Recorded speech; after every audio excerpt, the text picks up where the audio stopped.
Marvel is always known for its connected universe, and Insomniac's Miles Morales is filled with Easter eggs that tease their future games or let fans know that other characters are running around in NYC.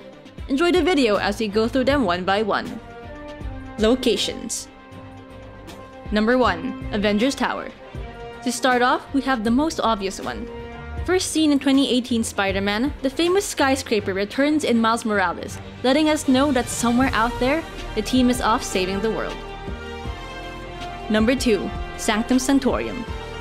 First appearing in Strange Tales 110 along with Doctor Strange, the Sanctum is considered the headquarters of the Sorcerer Supreme. It is located on the corner of Bleecker Street and Fenno Place in the heart of Greenwich Village. Its location is widely regarded as the focal point of mystical energies, which prompted Doctor Strange to cast spells to ward off curses or surprise attacks from paranormal entities. The Sanctum is decked out with festive Christmas decorations, in line with the holiday aesthetic of the city. Number 3. Fisk Tower. Back in 2018 Spider-Man, Fisk Tower is the location of the first set pieces in the game. The tower is the headquarters of Fisk Industries and the base of operations of criminal mastermind Wilson Fisk, aka the Kingpin. The Underground now uses the dilapidated tower as their hideout in Spider-Man Miles Morales. Number 4. Nelson and Murdock Office. When Matt Murdock is not running around in Hell's Kitchen as Daredevil, he works as a really good lawyer along with his best friend Foggy Nelson. Together, they run a law firm aptly named Nelson and Murdock, which first appeared alongside Daredevil in Daredevil 1 in 1964. The law firm was one of 50 hidden landmarks in Marvel's Spider-Man. Nice. In Miles Morales, the law firm returns, which is again decked out with Christmas decorations to fit the game's overall design. Number 5. Josie's Bar. Josie's Bar is an establishment where Foggy Nelson and Matt Murdock frequent in their downtime. It first appeared back in 1979 in Daredevil 160. In the comics, it is usually the location of seedy deals and illegal trade. However, we do not seem to see such activities in the game, but it is a nice detail to be included. Number 6. Rand Corporation. The Rand Corporation is a fictional company in the Marvel Comics. It first appeared in Marvel's premiere number 15 alongside Iron Fist, and it makes a return as one of NYC's landmarks in Miles Morales. Number 7. Lockjaw Statue. The financial district in New York City holds the glorious bronze statue called the Charging Bull. In both Marvel Spider-Man and Miles Morales, the bronze bull is replaced by a statue of the Inhumans' loyal pet Lockjaw. Lockjaw is a genetically altered giant bulldog who has the ability to teleport interdimensionally. He first appeared in Fantastic Four number 45 back in 1965, alongside Black Bolt, the king of the Inhumans and Lockjaw's best buddy. Number 8. Jefferson Davis Tombstone. Jefferson Davis, Miles' dad, first appeared in Marvel's Spider-Man. In the game, he helps Spider-Man track down the Kingpin's weapon cache to stop the demons from stealing it. In the process, Jefferson saved Spider-Man in one of their encounters and was awarded a medal for his heroism. Davis tragically died in one of the demons' bombings, which heavily impacted Miles in both games. Players can visit his grave in Miles Morales, where there is a touching line delivered by Miles in memory of his father. Wish you were here, Dad. Players can also find the graves of both Aunt May and Uncle Ben in the same area. Number 9. Boseman Way. Although not appearing in the comics, Boseman Way is one of the tributes Insomniac developers put in the game for the late Chadwick Boseman, who famously portrayed King T'Challa, the Black Panther. The street sign can be fittingly found near the Wakandan embassy.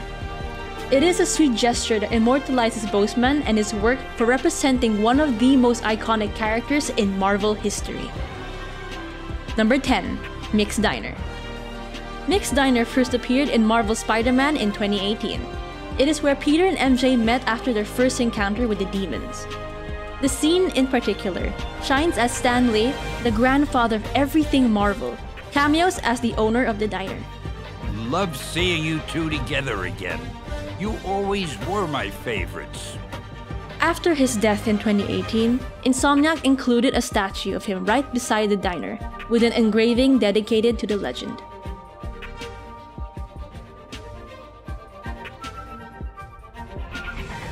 Items and character mentions.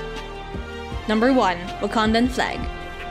Perhaps one of the obvious Easter eggs in the game, players can claim the Wakandan Flag as a time capsule.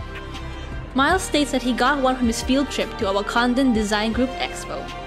The fictional country of Wakanda was first mentioned in Fantastic Four number 52, back in 1966, the same issue that introduced Black Panther. Number 2. Concert tickets. It's apparent throughout the game that Miles is a huge fan of music. In one of the time capsules, he mentions his love for Dazzler and Lila Cheney, both of whom are mutants. Dazzler and Lila Cheney for life. Dazzler, aka Alison Blair, first appeared way back in 1979 in the Uncanny X-Men 130 as an amateur singer who was later revealed to have the ability to manipulate sound and project light. Lila Cheney, on the other hand, was first introduced in New Mutants Annual number 1 back in 1984 and has the ability to teleport intergalactically. She and Dazzler share a love of music and have performed together throughout their history in Marvel Comics. Number 3. 3D printed molecules. The 3D printed model was created by Miles and Finn as a representation of the material that makes up Thor's hammer, Mjolnir. We always wonder what stuff like Thor's hammer was made of, and invented our own imaginary elements to explain it. Finn's names always sounded the best. It's a nice little nod that somewhere out there, the God of Thunder is in the great cosmos fighting evil. Number 4. Visitor's ID. Another time capsule that expands Miles' history is 2 ID tags from Project Pegasus.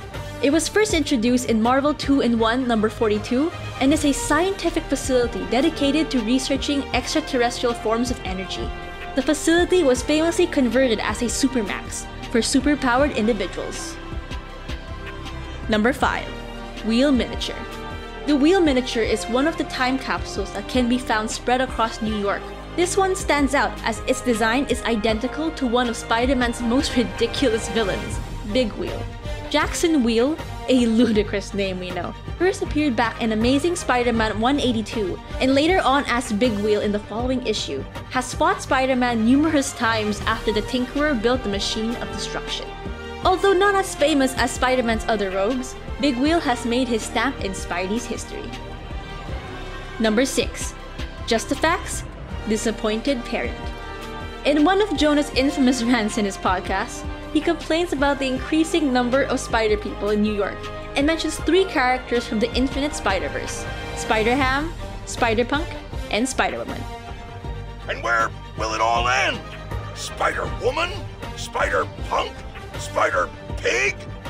Oh!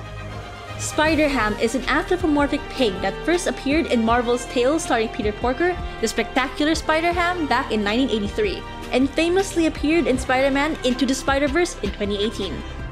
Spider-Punk, or Hobart Brown, is a freedom fighter from Earth-138 who opposes the tyrannical regime of President Osborn. He first appeared back in 2014 in The Amazing Spider-Man Volume 3, number 10.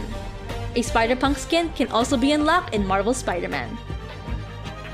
There are many women who took up the mantle of Spider-Woman, but the first one who took this moniker is Jessica Drew, who first appeared in Marvel Spotlight number 32 in 1976. Number 7. Roxxon Mercs. In one of the story missions, Miles can access a computer showing 3 mercenaries on Roxxon's payroll. Based on the obvious character descriptions and silhouette in the profile, we can assume that it's Black Cat, Tombstone, and the Prowler. Black Cat graced the comic pages back in 1979 in Amazing Spider-Man number 194. Since her introduction, she has played an important role in the Webhead's growth as she continues to challenge his moral beliefs. Spider-Man would often convince her to give up thieving, and she would persuade him to stop his heroic ambitions and run away with her. This has always been their dynamic akin to Batman and Catwoman. In Web of Spider-Man 36, Alonzo Lincoln was first introduced as the menacing mobster Tombstone. Tombstone is another classic Spider-Man villain who has superhuman strength, stamina, and durability. Tombstone has fought Spider-Man multiple times in his comic book history and continues to do so to this day. The moniker of Prowler was first used by Hobie Brown, who you might know as Spider-Punk on Earth-316. However, the title was popularized by Miles' uncle, Aaron Davis, in the Ultimate Universe, or simply Earth-1610. He was, in fact, first introduced in the same comic as Miles in All New Ultimate Spider-Man 1 back in 2011. Unlike his nephew, the Prowler does not possess any superpowers, but he is a master thief, marksman, acrobat, and martial artist. Number 8. Amazing Fantasy number 15. In Miles' bedroom, players can find a stack of comic books resting on one of his shelves, and on top of it is Amazing Fantasy number 15.